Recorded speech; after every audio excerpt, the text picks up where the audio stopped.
Mister Narendra Damodar Das Modiji, നിങ്ങളുടെ കൈകാലുകൾ സംഘപരിവാർ രാഷ്ട്രീയത്തിൻ്റെ ചെങ്ങലകളാൽ ബന്ധിക്കപ്പെട്ടിട്ടില്ലെങ്കിൽ ലോകത്തിലെ ഏറ്റവും വലിയ ജനാധിപത്യ രാജ്യമെന്ന് ഘോരഘോരം നിങ്ങൾ വിളിച്ചു പറയുന്ന നിങ്ങളുടെ അഴിമതിയുടെ കറുത്ത നാരുകളാൽ തുന്നിച്ചേർക്കപ്പെട്ടിട്ടില്ലെങ്കിൽ മുന്നിലേക്ക് വരൂ, സംസാരിക്കൂ. ഇത് നാളെയുടെ ഇന്ത്യയെ ലോകത്തിന് മുമ്പിൽ നിന്ന് നയിക്കുവാനും പടുതുയർത്തുവാനുമുള്ള യുവജനതയുടെ ശബ്ദമാണ്, പ്രതിഷേധമാണ്. സാധാരണക്കാരിൽ സാധാരണക്കാരായ കുറച്ച് കർഷകർ ഡൽഹിയുടെ തെരുവുകളിലേക്ക് ഇറങ്ങിയപ്പോൾ, ഈ രാജ്യം അവർക്കായി ഒന്നിച്ചു നിന്നപ്പോൾ, ആദർശ രാഷ്ട്രീയങ്ങളെ മാറ്റിവെച്ച് നിങ്ങൾക്ക് മുട്ടുമടക്കേണ്ടി വന്ന ആ പഴയ സാഹചര്യത്തിൽ നിന്ന് ഈ രാജ്യവും ഇവിടുത്തെ രാഷ്ട്രീയ സാഹചര്യവും ഒരുപാട് മാറിയിരിക്കുന്നു. 75 വയസ്സുള്ള നിങ്ങളോ നിങ്ങൾക്കൊപ്പം രാജ്യം ഭരിക്കുന്ന ഈ വിദ്യാർത്ഥി യുവജന പ്രക്ഷോഭങ്ങളെ കണ്ടില്ലെന്നടിക്കുന്ന ഭരണാധികാരികളോ അല്ല, വരാനിരിക്കുന്ന ഇന്ത്യയുടെ പ്രതീക്ഷകളായ ഒരു യുവതലമുറയാണ് നിങ്ങൾ അടിച്ചമർത്തുവാൻ ശ്രമിക്കുന്നത്.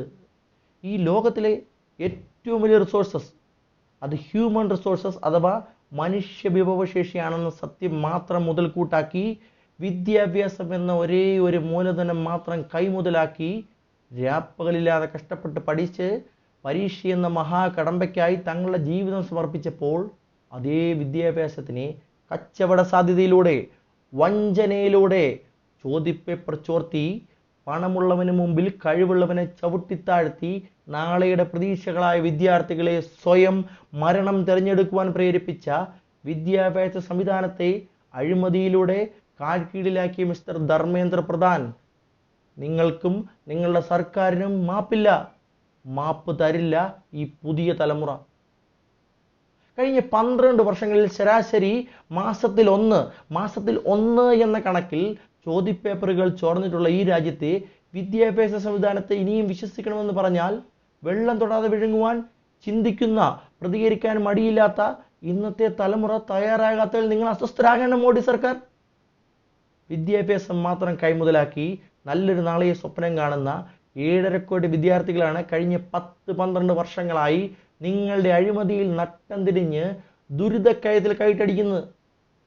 NEET, UGC NET, JEE, CUT തുടങ്ങിയ എല്ലാ പരീക്ഷകളിലെയും ചോദ്യപേപ്പർ ചോർന്നു വന്നത് വെറും സാധാരണ സംഭവമായി മാത്രം കാണുന്ന പ്രിയപ്പെട്ട മോഡി ഗവൺമെന്റ്, അഴിമതിയുടെ നാർന്ന സിംഹാസനത്തിൽ സാധാരണക്കാരൻ്റെ വേദന അറിയാതെ ഭരണകസേരയിൽ കടിച്ചു തൂങ്ങിക്കിടക്കുന്ന പരമോന്നതനായ ദേശീയ വിദ്യാഭ്യാസ മന്ത്രി, ഒന്നോർത്തോ, നിങ്ങളുടെ സോഷ്യൽ മീഡിയ PR ടീമുകളെക്കാൾ ശക്തമായ ഒരു പ്രതിഷേധത്തെയാണ് സാധാരണക്കാരായ 140 കോടി ജനങ്ങളിലൂടെ യുവതലമുറയുടെ കണ്ണുകളിൽ ജലിക്കുന്നത്. ഇതിനെ കെടുത്താൻ ഒരുപക്ഷെ നിങ്ങൾക്ക് സാധിച്ചെന്ന് വരില്ല. നാളുകളായി ഉറങ്ങാതെ നീറ്റ് പരീക്ഷയ്ക്കായി സ്വന്തം ജീവിതം ഒഴിഞ്ഞു വെച്ച് പരീക്ഷ എന്ന മഹാകടമ്പ കഴിഞ്ഞ് നല്ലൊരു ഭാവിയെ സ്വപ്നം കണ്ടിരിക്കുമ്പോൾ, തങ്ങളുടെ കഷ്ടപ്പാടിന് പുല്ല് വില കൽപ്പിച്ച് ചോദ്യപേപ്പർ നേരത്തെ തന്നെ വേണ്ടപ്പെട്ടവർക്കായി സാമ്പത്തിക നേട്ടത്തിനായി ചോർത്തിക്കൊടുത്തിരുന്നു എന്ന് തിരിച്ചറിഞ്ഞപ്പോൾ, ഇനിയും ഒരിക്കൽ കൂടി ഉണ്ണാതെ ഉറങ്ങാതെ രാപ്പകലില്ലാതെ കഷ്ടപ്പെടാൻ തനിക്കാവില്ല എന്ന് സ്വന്തം അച്ഛനോടും അമ്മയോടും ചേട്ടനോടും ആത്മഹത്യാക്കുറിപ്പിലൂടെ അവസാന യാത്ര പറഞ്ഞു പോയ കോയമ്പത്തൂരിലെ അനു കീർത്തനയുടെ കണ്ണുനീരിൻ്റെ ഉപ്പ് നിങ്ങൾ രുചിക്കാൻ പോകുന്നതേയുള്ളൂ ഭരണകൂടമേ. സ്വയം ജീവൻ വെടിഞ്ഞ് ഈ ലോകത്തോട് വിട പറഞ്ഞ് ഇവരുടെ മരണത്തിൻ്റെ ഉത്തരവാദിത്തം കണ്ടില്ലെന്ന് നടിക്കാൻ നിങ്ങൾക്ക് എങ്ങനെ സാധിക്കുന്നു?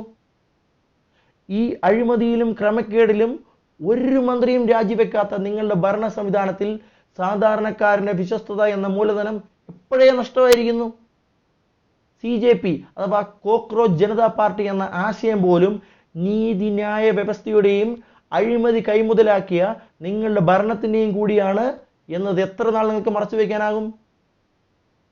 നാളെയുടെ ഇന്ത്യയെ ലോകത്തിന് മുമ്പിൽ ഉയർത്തി കാണിക്കണമെങ്കിൽ ഇന്നത്തെ യുവതലമുറയുടെ വിദ്യാർത്ഥികളുടെ പ്രതീക്ഷകളെ സംരക്ഷിക്കാനുള്ള നട്ടെല്ലുണ്ടാകണം. അത് പറ്റുന്നില്ലെങ്കിൽ രാജിവെച്ച് പുറത്തു പോകാനുള്ള മര്യാദ കാണിക്കൂ BJP.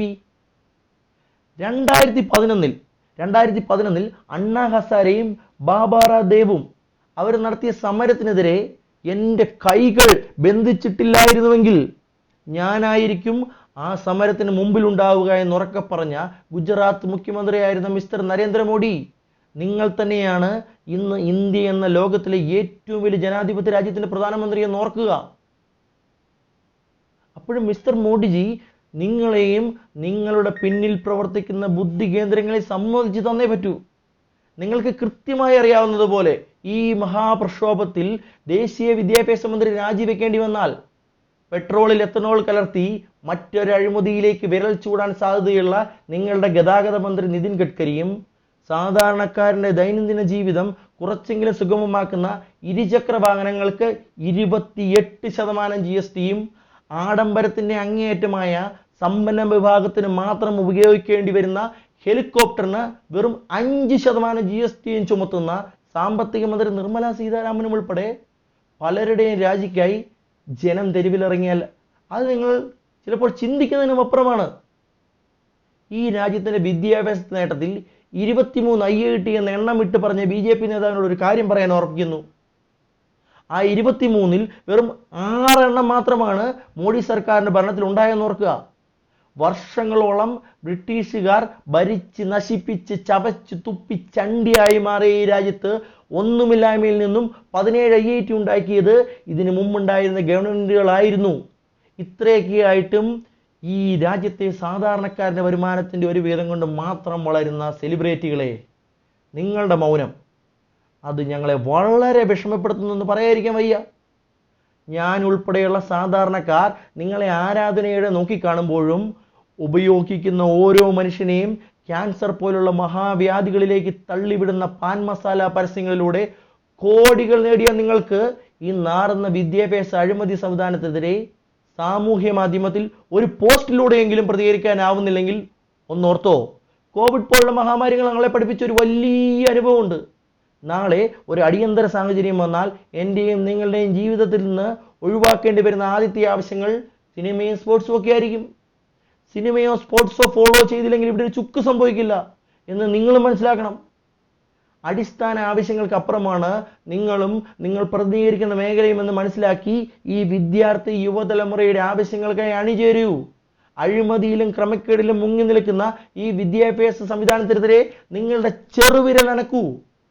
നിങ്ങളുടെ വാക്കുകളും പ്രതികരണങ്ങളും ഒരുപാട് പേർക്ക് പ്രചോദനമാകുമെങ്കിൽ ഇവിടെയാണ് നിങ്ങൾ നിങ്ങളുടെ സാമൂഹ്യ പ്രതിബദ്ധത കാണിക്കേണ്ടത്.